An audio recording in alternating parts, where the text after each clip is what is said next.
as black athletes, as black entertainers, we need a lot more media training because we're saying things and putting ourselves in positions to have to talk about things we don't want to talk about. Right.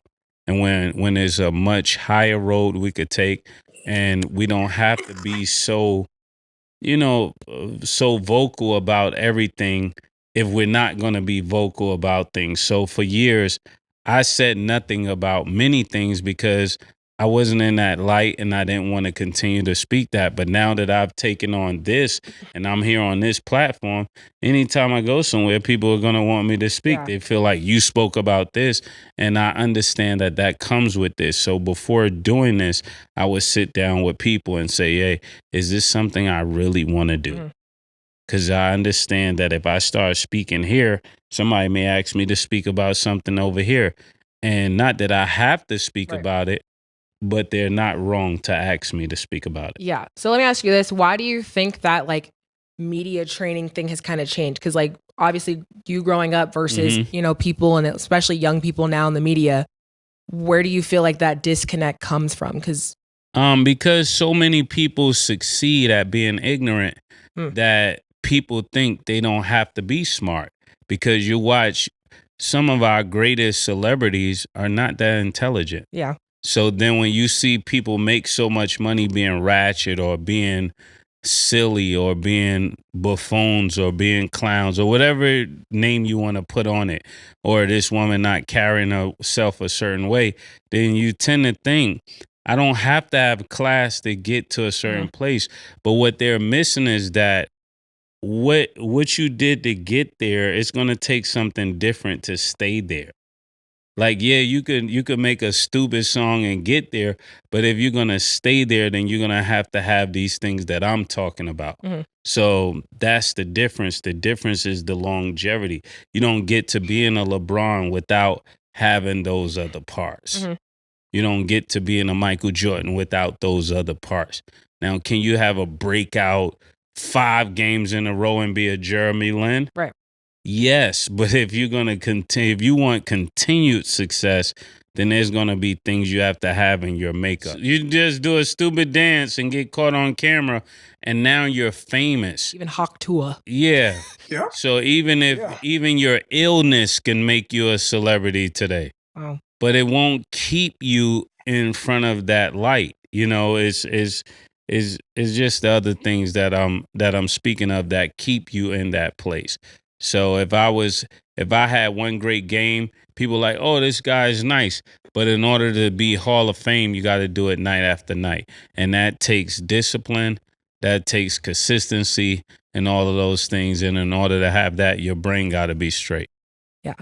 I love when you further explain these things because it also kind of makes people understand even like your reasoning for Titletown when you said you respect Jason Tatum. And I love that you cleared that up. You respect Jason Tatum and who he is as a player, but to have that legacy and be that great player, you got to win more than one. And that was your logic. And you think the way you think because of the things that you've been through, the life that you've lived, the things that you know, your experiences, and that's completely valid to share that and feel that way. Yeah, it's like a girl that looks bad one night. And then every other night that week you see her, she looks horrible. She don't get to be a baddie because she was hot one night. It got to be a consistency. You get what I'm saying? Yeah, no, for sure. And it's the same way if a guy picks you up in a Lamborghini on Saturday, and then Sunday he's in the church van, then Monday he's in the Uber, then Tuesday he's on a scooter. It's like, what is really going on here? I know I'm not bugging, no, right? No, you're not. For people to understand, your explanations help a lot. All right, yeah, because sometimes I just go out with what I know, but I know people don't.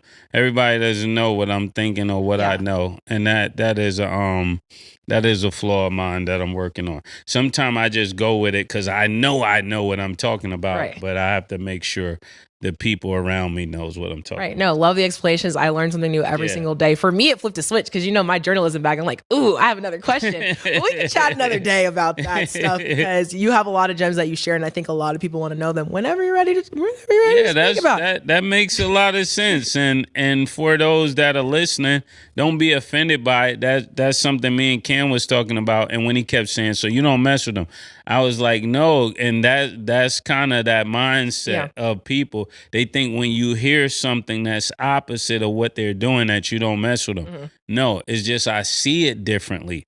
You can see it differently than me. And somebody said, well, then how do we know who's right?